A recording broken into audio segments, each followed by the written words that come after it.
וואו, איזה מרגש. אני אישה מאמינה, פמיניסטית, שומרת מצוות ומשפטנית. אני מייצגת נשים מסורבות גט ועגונות בבתי הדין הרבניים ובבתי המשפט. בשנת 2018 גם יזמתי את הקמתו של בית דין פרטי להתרת עגונות. הפעולות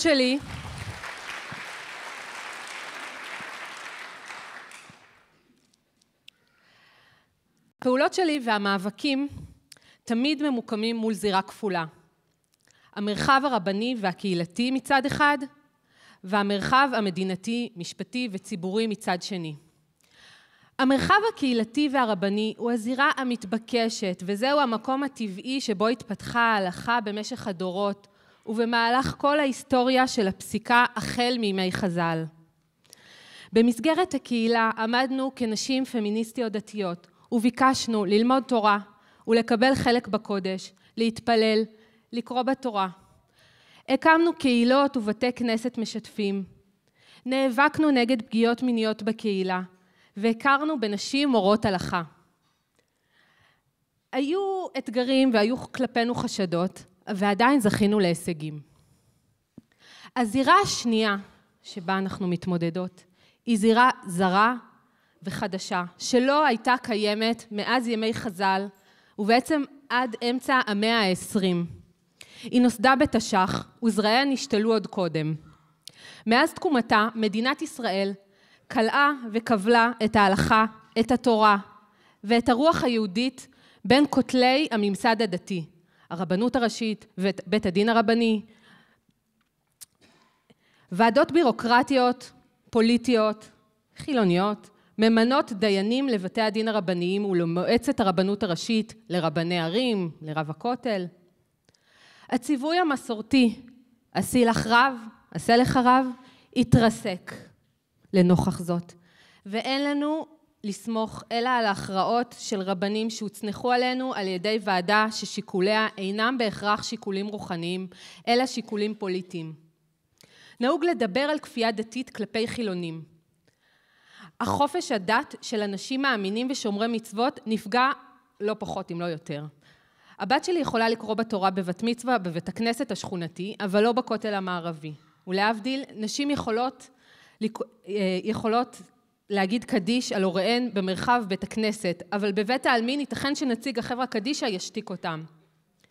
אותם נציגי דת משתמשים בסמכותם ובכוח המדינה החילונית, חלקם אנשים טובים, רובם אנשים טובים, אבל הם משתמשים בכוח המדינה החילונית כדי להפעיל סמכות דתית אחידה. בעקבות אותו מנגנון של אחידות נוצרה סטנדרטיזציה של ההלכה, ומתוכו מוסד בית הדין הרבני הישראלי מייצר פסיקה פחדנית ומתגוננת שבעקבותיה נשים נותרות שנים רבות עגונות. דייני בתי הדין הרבניים בישראל לא מאמצים פסיקה אפשרית של רבנים חשובים שלפיהם ניתן למשל להתיר נישואים בעילות כמו מקח טעות. וחרף קריאה של ארגון רבני ארצות הברית לחתום על הסכמי קדם נישואין, בתי הדין הרבניים בישראל מסרבים לאשר את הפרקטיקה. הרכבים בבתי הדין הרבניים בישראל פוסקים בשם מדינת ישראל, למשל לפעמים שאלימות פיזית היא לא עילת גירושין. ולעומת זאת דורסים ברגל גסה דיינים מתוך המערכת שפוסקים פסיקות מקלות ומתונות. רק לפני כמה חודשים הרכב דיינים ביטל את נישואיה של אישה שהייתה עגונה במשך 18 שנה. אבל לאחר זמן קצר, בעקבות לחצים ורדיפה של דיינים ורבנים שהשתמשו בסמכותם השלטונית ואיימו בעצירת הקידום של אותם דיינים, אז הרכב הדיינים המקורי חזר בו והשיב אישה אומללה להגינותה.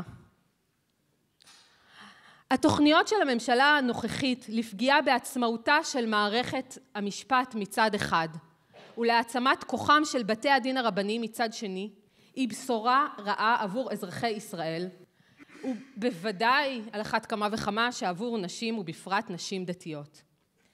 הפיקוח המסוים של בית המשפט העליון ומנגנונים נוספים הבטיחו במהלך השנים שהפגיעה בזכויות נשים בממסד הדתי תצטמצם. ממש הבוקר לפני שהגעתי לפה, הופעתי בפני בג"ץ בעתירה של אישה שבית הדין הרבני מעכב את הגירושין שלה כבר 3 שנים, לא הבעל מעכב, בית הדין הרבני מעכב, ובפועל בית הדין הרבני הוא שמעגן אותה בזמן שהיא מתחננת לגט. בית הדין דורש תנאים מקדימים לגירושין, אני לא אפתח את זה פה, שפוגעים בפרטיות שלה, ורק בעזרת התערבות של בג"ץ, בית הדין נסוג מדרישותיו כלפי האישה, והתרצה לסדר לה ולבעלה גט. ללא בג"ץ, הזכויות של האישה היו חד משמעית נפגעות באופן אנוש. למי תפנה אחרי הרפורמה?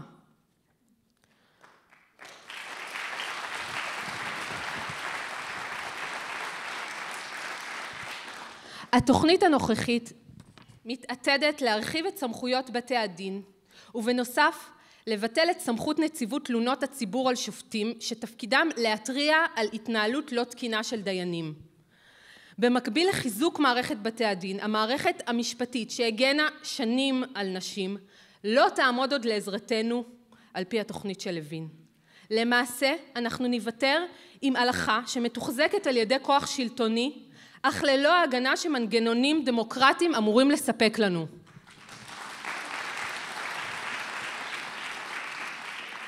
אסור לאפשר את הרחבת המעורבות של דת ומדינה, של פוליטיקה עם תורה.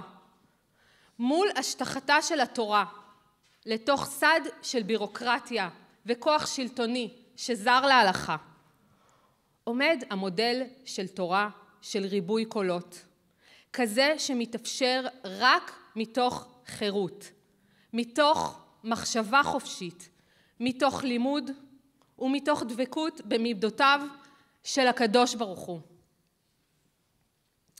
התאונה החזיתית בין דת ומדינה פוגעת ביכולתם של תלמידי ותלמידות חכמים להגן על נשים.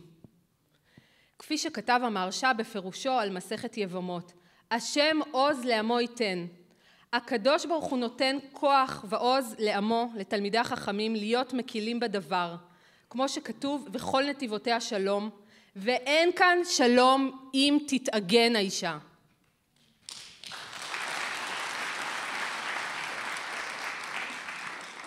אני קוראת מכאן להיאבק באופן נחרץ וברור בתהליך קריסתו של המשטר הדמוקרטי בישראל, וגם להתנגד לקשר בין פוליטיקה, הלכה ומדינה. יש לשחרר את הנשים לדין חומל, לדין של שלום, של צדק וחסד.